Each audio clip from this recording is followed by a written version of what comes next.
See, 2021, presented by Alienware and Toomey. I'm Matrim, joined by Cammy D, aka Matt, and Cam will be taking you through the action for the first couple of games tonight before we switch up the groups. You can see that we're moving in, already got the plane up in the air, and we had a little bit of a fill, but I am happy to be here. You can almost say new happy to be here, Cam.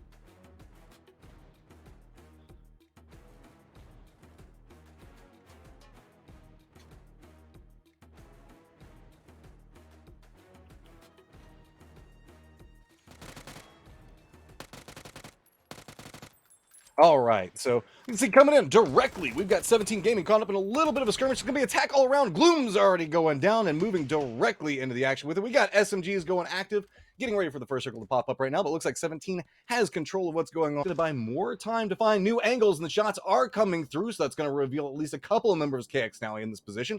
Landoran's going to use that opportunity to step through, spot out. He does go down. It's going to be Yan Li that finds the angle for it, but Urine on the other side is going to be able to take down Yan Li. So with this, Landoran the only one down, and a quick reposition coming out from KX to see if maybe they can move in. So now just one member from Gex held down into this position at time. Yan Li probably not going to have the res coming through too quickly with Molotovs coming through. That does also mean, looks like we're going to be able to get over to Landoran and get that res. And now it's just been a complete reversal as Gex is having to come in on the other side of it. And it's just one member from Gex trying to survive the onslaught that's coming through. And nice little bit of a reposition there, trying to get away from the grenade. Should be able to buy enough time for this. And now it's just a full-on approach. And this is stalling down both teams quite a bit. Urine trying to make a play again. And Gex trying to come through off of this. A couple of taps going on both sides. But oh! On the other side of it, spotting it out. And I thought that KX had control of this one, but no, it's going to be Gex constantly putting them on the back foot. Oh god. Oh, okay. I don't know how they got to the sewer position, but they finally found gems, and they can thankfully leave before the blue hits their position in Pachinki. But yeah, right now, Cobra trying to make it work, surrounded on multiple sides, defending the revive. If they can get back up as 3, then they can post a solid chance in this fight. Looks like Zennon is going for a similar revive. Cobra is still holding the angle. 3-on-3, even trades. And it's all been reset. Yeah, and we do have the blue that's going to be coming in just a little while. It's the first circle, so it's not going to do too much. Landoran, every time he goes for a peek around that angle, is just taking a face full of lead. So we're going to have to step away from it. Gex trying to reposition through, going to be able to connect on a couple of these shots, and Gex just manages to find it real fast. One member down, should be able to get rezzed right as the blue zone's coming in, so that should give them enough time to go ahead and regroup and get down into the circle right about the time it's going to be popping. So you can see TSM also coming through, but everybody else already pretty much got their home. Where's the circle going to go, Cam? Going to be over to the east. Oh man, Oath couldn't wish for a better seeded onto Lil Ghost, but this does still put 17 in a very precarious position. We still have Star-Lord on the side of this, trying to find an angle to work with. Amino coming up, finds a beautiful push position into this one, but he goes down after getting a knock. With this, 17 does get a little bit of time to reconsider what's going on around them. Pure Boy doesn't have an angle to work with, and with this, New Happy actually shifted down to the south. So that's providing the opportunity for 17 to try to reposition away from what E36 is trying to bring. Indigo getting knocked. 17 are trying to regain control of this, but Pure Boy with the wide peek onto the steps. It's going to be X-Bay with the victory onto that 1v1. Only one member of Interforce remaining. It's Star-Lord, and the blue coming in is doing a lot of chip damage to him. Already taken low on HP, forced to retreat and fall away. It looked like a pretty fair fight, but unfortunately Interforce just unable to find the frags when they needed to. And 17 are remaining the controllers of that edge of the blue. I mean, they're the ones that wanted that fight. They were positioned for it, and it was just 17 that held it together, communicated well, realized where the threats were, and just handled it so efficiently. With the reposition from New Happy helping them to give them that extra little bit of space, SONIQS now getting an idea on what's going on. It's going to be Jin G making that late approach, and there are a lot of people waiting for them. You can see SONIQS has got the line on one side of it, Unique on the other. Jin G were wanting to come into this, try to be safe, but 2 members already down and flushed, and Onyx and Esther already low on life, having to play this one pretty carefully. They did get a knock on the other side of this, with one of the members of SONIQS down, but Esther now goes down as well. Unique has a beautiful angle in everything that's going on, and Jin G eliminated early. That's the problem with Gen G's safe play. It was arguably too safe because the direction and the amount of space that they had to travel to make their way into this circle, they had 0 information, and they're just driving in blind and get clapped off by the knees, by the SONIQS, a little bit of help from Team Unique, but those teams are going to have to continue to move, as well as Mm. FaZe coming in from a very similar angle. It's just Fuzzface remaining. 8C is unable to be revived, even with the new absolutely amazing crowd-pleasing carry feature. I don't think Fuzzface is going to have a partner in the rest of this round. Yeah, I mean, Unique was just in a good position to harass both teams as they came in. So Gen G, FaZe both feel it pretty hard.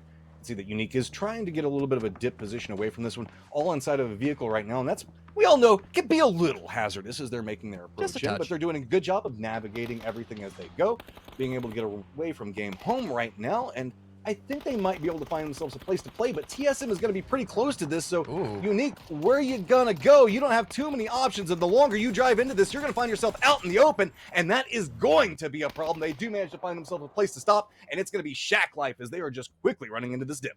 That was huge to find that knock on a Disgusting. They immediately U-turn to take this position. Now they actually have a leg to stand on in this fight. Oh, and then the Fuzzface coming in from the back. He's not taking the shots just yet. He wants to wait for the perfect opportunity, but this could be an atrocious situation for Game Home. He's got a little bit of a bead position, does get the down onto one of them, tries to line in, gets a little bit of damage on the second one, but they now know where he is, and that could be a quick spin around. SONIQS also has an idea on what's going on, taking a couple of shots into everything that's happening. All three teams lined up around this position, and it's just going to be SONIQS that are feasting off of this, already at 5 kills at the time. So with the position they've got, it's just going to be TSM to the north of them, but they really don't have a line of sight on what's going on at the time, unless anybody can manage to move around this. Do note, Fuzzface is still alive, coming up right back behind Game Home, and might find himself with an opportunity to really destroy the squad. And if he does manage to take down this last member, he will have the capabilities of playing around that hillside that is going to provide a ton of cover and survivability for him. You can see H-Twin already pushing forward, not being so focused on that fight to the left of them that they forget about actually getting into a solid position in the circle. But here in the tower, or at least coming down from it, SSG versus MCG. Trades back and forth, just Keenan and Roth remaining. Roth is going to confirm that kill that he already got. Only 2 kills on the board for them so far as we see FaZe go down in the kill feed. But in that position, you see on the map, Oath are swimming around that area. Gak's trying to make a send towards the center. There's not a lot of spaces to play, but there's going to be a lot more teams that have to make similar moves in the next few moments. Savior better be a savior right now. He does have himself a kind of centralized position. We saw the mess that was going on along the radio tower hillside as people were trying to climb their way down from that one. There are still several teams that are stacked up along that position. Do note the fact that Oath did leave that area and are kind of to the north of that. SONIQS now starting to make their approach into where TSM has presently got a very strong control lineup. You can see spread across this position. SONIQS, I think, have a read on what's going on, so instead going to play a little bit more to the south. I believe that they have a dip that they can play along that area. Danwon, though, just coming in, finding themselves a strong position of their own. They've got themselves a compound to play along this area, as well as having a couple of members back behind this to make sure that they control up along that road. So they should have a lot of vision on what's going on to the northeast, pretty much all the way down to the southeast. So not the most control based off the hillside, but a ton of vision in the areas that they need to have it. So SONIQS setting up defensive smokes right now, trying to take out the rest of Game Home and Unique to the left side before they focus onto TSM, because that's going to be the position they need to take over if they want to stay in this game when the circle closes. But now it's Tank, the last remaining member of MCG, trying to sneak his own way through, and he's right under Star-Lord, the last member of Enter Force. And then, of course, we have New Happy that are just trying to bully their way into the circle. They've already gotten a few kills, already dealt a little bit of damage. I say few, I mean just one. I believe it was a sharp shot from SSG, but they are ready to party. Oh, this is a domino effect just waiting to go off. New Happy coming up right along where they can see Oath at. Multi-Circle Gaming's last member up in this area, as well as E36's last member. So with this, Oath have to be very careful. A lot of different angles they're trying to watch at the time. Snaker's down, having to dodge out the nades as they go. Down to near on no life. That's going to be Rello up at the top of it, trying to provide some type of assistance. But lo and behold, here comes Space Station Gaming with another beautiful angle into what's going on. Oath was trying to survive it, but not again. It's going to be New Happy on the other angle, and it is just absolute chaos along this position, as it is going to be a third, fourth, and fifth party all stacking up on top of Oath. You mentioned funnel earlier, and that's exactly what happened there. We had like 5 teams that were safe in their position in the previous circle, but no other angle to approach this next zone other than into each other. That grenade is gonna, yeah, that Snakers is down. You prone all you want. There's Roth remaining. Oh, not anymore. Nan is also down. New Happy are out. SSG are out. 17 looking not very great. Oh, both trying to pick up a couple of smokes to work with. Love the teamwork coming out even from a down member. Savior is still alive, realizing the fact the firefight's going on to the north of his position, instead creeping in just a little bit more. Positions coming out from the other members.